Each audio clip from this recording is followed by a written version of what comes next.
안녕하세요. 10월 7일 월요일 마이드라에 오신 여러분들을 환영하고 축복합니다. 지난주 금요일 처음으로 제가 속한 노중 시찰회에 참석해서 시찰 내 목사님들과 인사를 나누고 교회 상황들을 공유했습니다. 그리고 지난 토요일부터 우리 교회 김지석 장로님 가정을 시작으로 가을철 대신방도 진행하고 있습니다. 교회 부임해서 하나씩 천천히 해나가는 중인데요. 우리 교회 세 분의 장로님 그리고 시찰 및 노회에 속한 모든 목사님들 멋진 동역자이세요. 게다가 오늘은 우리 한신대 공사학번 동기들 몇 명이 우리 열림교회로 찾아온다고 해서 함께 시간을 보낼 예정입니다. 목회 현장에서 함께 목회하는 동기들도 있지만 다양한 직업을 갖고 다들 열심히 살고 있는데요. 교회 밖에서 일하는 동기들은 어떤 삶을 살고 있는지 함께 나눌 시간에 벌써부터 기대가 됩니다. 모쪼록 여러분이 속한 교회뿐 아니라 그 외에도 분명 귀한 분들이 많이 계실 것이고 여러분에게 붙여주실 동역자들이 계실 거예요. 물론 이미 함께 살고 계시기도 하실 거고요. 모두 귀히 여기면 좋겠습니다. 그러면 오늘도 주실 은혜를 사모하는 마음 담아 오늘의 마이드라를 힘차게 시작해 보도록 하겠습니다. 자, 출발!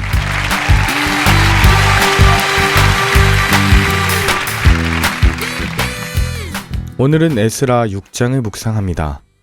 지난 금요일에 보았던 5장 마지막 절에서 다뜬의 일행이 제안했던 것처럼 다리오는 선왕 고레스가 정말 조서를 내려 관련한 명령을 내렸는지를 조사합니다.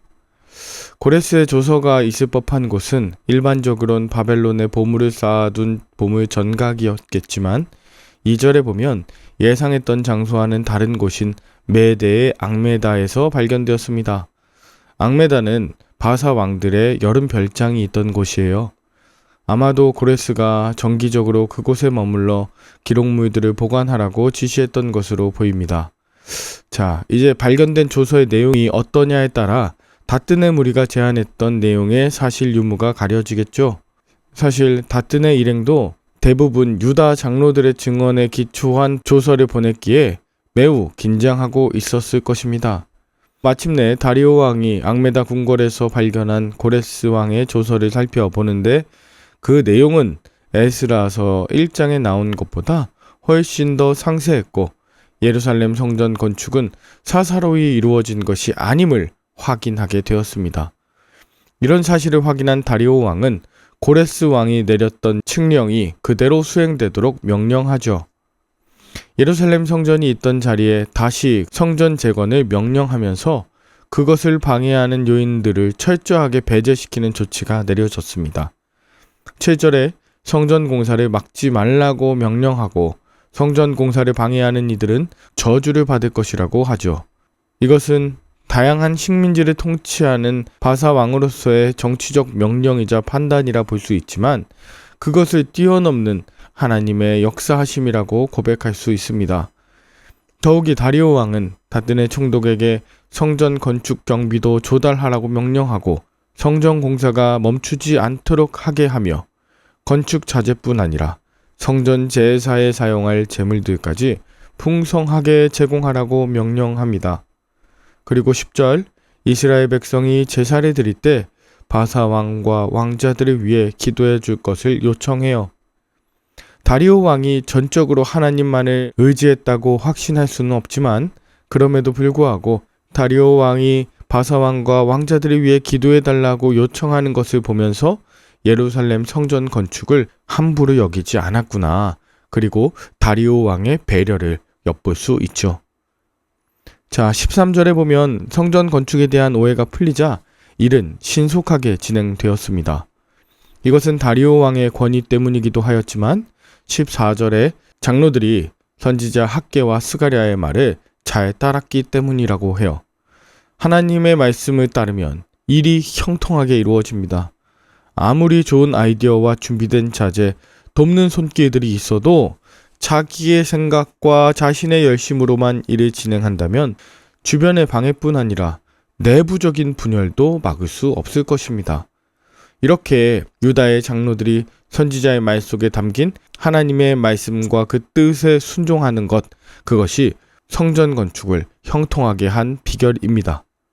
이전에 16년 동안이나 중단되었던 성전 건축이 재개된 후 불과 4년 만에 성전이 완공되었습니다. 솔로몬의 성전이 파괴된 지 70년 만에 성전이 완성된 것이죠. 성전 재건을 완성한 이스라엘 백성은 성전 봉헌식을 거행합니다. 얼마나 감격적이었을까요? 이들은 많은 제물로 제사를 드렸어요. 그리고 그동안 드리지 못했던 속죄제도 드렸죠. 하나님과의 온전한 관계 회복을 기대하면서 드린 제사였습니다. 말씀대로 예배가 회복되고 제사장들과 레위인들은 제 역할을 수행할 수 있게 되었으며 백성들 역시 그 삶이 온전히 회복되었습니다. 그리고 성전 건축이 완성된 아달월 2에서 3월 정도인데요. 몇 주 후면 6월절이었습니다. 그 새로운 성전에서 6월절도 지키게 돼요. 여러분, 6월절은 애굽에 종살이하던 이스라엘 백성이 출애굽한 것을 기억하며 감사하는 절기인데, 바벨론 포로로부터 귀환한 이들이 처음으로 지킨 6월절이었으니 얼마나 의미있고 감동이었겠습니까? 6월절 양을 잡고 그것을 먹은 의식은 하나님의 은혜를 구하며 스스로를 구별하고 이방의 더러운 문화에서 벗어나 하나님의 백성으로 새 출발할 것을 다짐하는 복된 예식입니다. 처음 출애굽 때와 같이 과거의 죄악은 단절하고 새로운 삶을 살기로 결단하는 시간. 이 모든 것이 하나님의 역사요 은혜였음을 고백하는 것이죠. 하나님은 모든 상황을 이끄시고 방해자들은 해결하시며 이방 왕을 도구로 사용하셔서 이스라엘을 전적으로 지원하시고 보호하셨습니다. 따라서 하나님을 예배하고 6월절을 지킨 본문 속의 내용은 하나님의 은혜를 향한 신앙 고백이었습니다. 마찬가지로 우리의 예배, 우리의 헌신도 바로 이러한 감사의 고백이자 결단이 담겨 있어야 합니다. 하나님의 은혜를 향한 신앙 고백으로서 주님 앞에 나아와야 하는 것입니다. 여러분은 영화나 드라마에서 악한 사람이 승승장구하다가 마지막 순간엔 의인이 승리하는 결말을 보실 때 어떤 마음이 드시나요? 그렇지, 역시 그래야지 하는 마음이 드시진 않나요? 그런데 우리 삶에는 그런 극적 반전이 잘 일어나지 않는 것 같기도 합니다. 그래요. 본문 4장까지만 해도 거짓과 참소로 성전 건축이 중단되었었으니까요. 그렇게 16년이 지난 후에 그 모든 진실이 드러나고 있습니다. 여러분, 시간이 걸릴 수는 있지만 진실은 반드시 밝혀지게 되어 있습니다.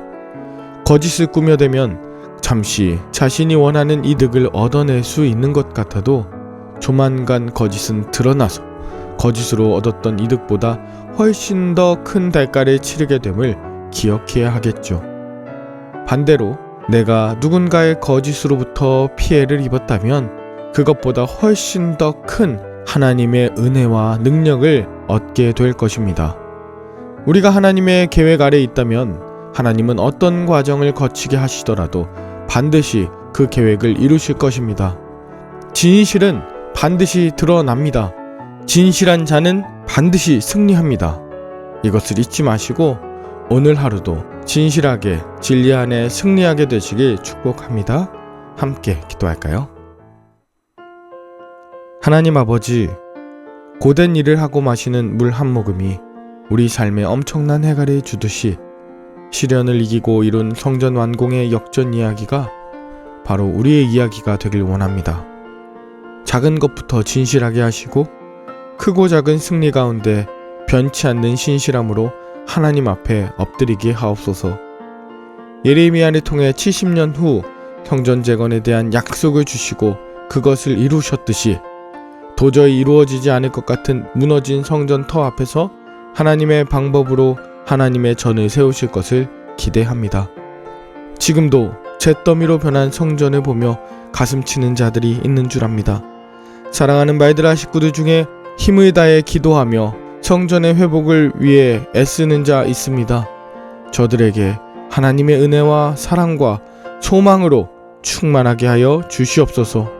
주 예수 그리스도의 이름으로 기도 올리옵나이다. 아멘. 오늘도 좋은 하루 되시길 바라며 저는 내일 다시 찾아뵙도록 하겠습니다. 샬롬.